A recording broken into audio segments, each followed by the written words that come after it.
श्री शिवाय नमस्तुभ्यं।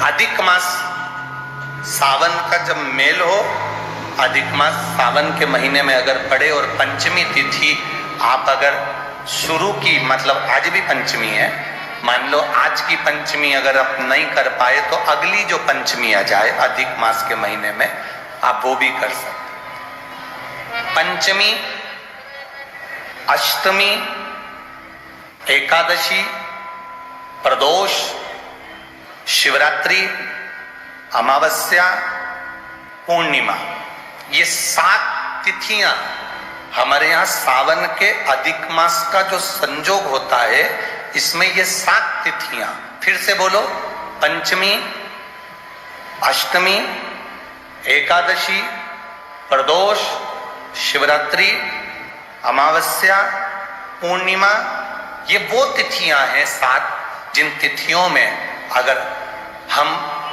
5 दीप घृत के, घी के 5 दिए अगर अपने दरवाजे के बाहर केवल भगवान की भक्ति के लिए, शिव तत्व की प्राप्ति के लिए, वैसे तो दीप लगाना चाहिए, तुलसी के क्यारे के पास लगा दो, मंदिर में लगा दो, या शिवालय पर लगा दो, या देवालय पर लगा दो।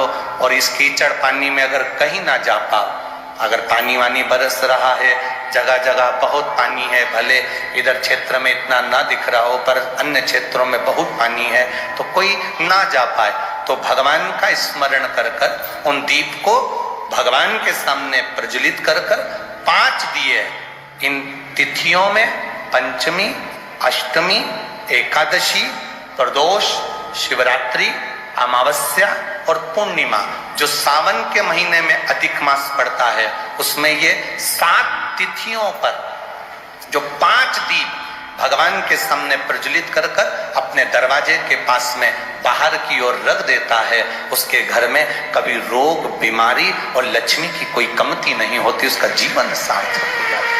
पर सावन के महीने में अधिक मास के संजोग पर ये होता है। बाकी के समय पर अधिक मास कोई से भी अगर महीने में आ गया, आषाढ़ का आ गया, या कोई महीने में कार्तिक का आ गया अधिक मास, या कोई अन्य महीने में आ गया, तो उसका प्रमाण नहीं है महाराज। सावन के महीने में अगर अधिक मास पड़ रहा है तो ये 5 तिथियां। अब कई लोग कहते हैं गुरु जी पंचमी हम 2 लें, 2 पंचमी आएगी, 2 एकादशी का वर्णन आ जावे, तो हम कौन सी? तो यहाँ एक भी अगर आप कर रहे हो 7 तिथियों में से एक भी अगर ये नहीं कर पाओ तो अगली कर लो, अगली नहीं कर पाओ तो ये स्मरण में रहकर उसको करा। भगवान शंकर का संवाद कहता है, शिव महापुराण की कथा वर्णन करती है, स्वयं शिव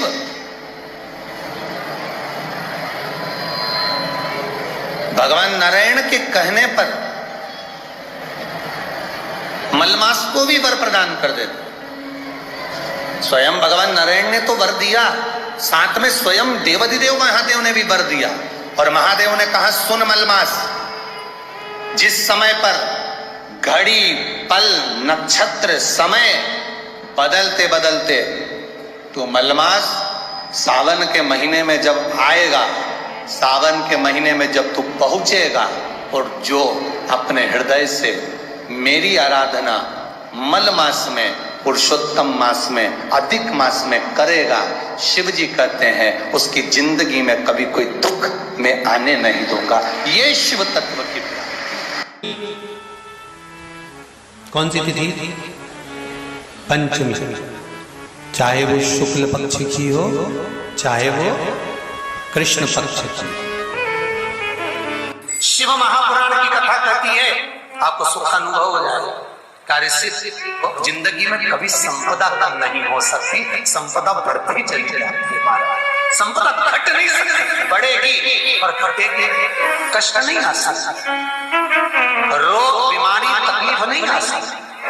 आपके लिए तो लाभदायक है, समझ लो ये कथा।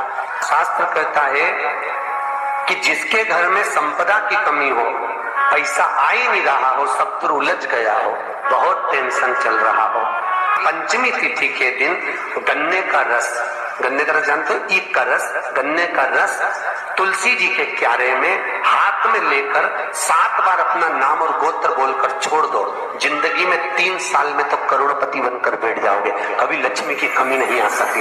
तैयारी में बैठे रहोगे कि फिर पंचमी तिथि आए। कौन सी तिथि? पंचमी। चाहे वो शुक्ल पक्ष की हो, चाहे वो कृष्ण पक्ष की। श्रावण महीने की पंचमी के दिन शंकर भगवान पर जिस परिवार के व्यक्ति का कांवड़ जल हमने बताया है आपको, जरूरी नहीं है कि डंडा बांधकर 2 कावड़ के जल के लोटे लेकर जाओ, आप अपने हाथ में भी 2 पात्र लेकर जा सकते हैं।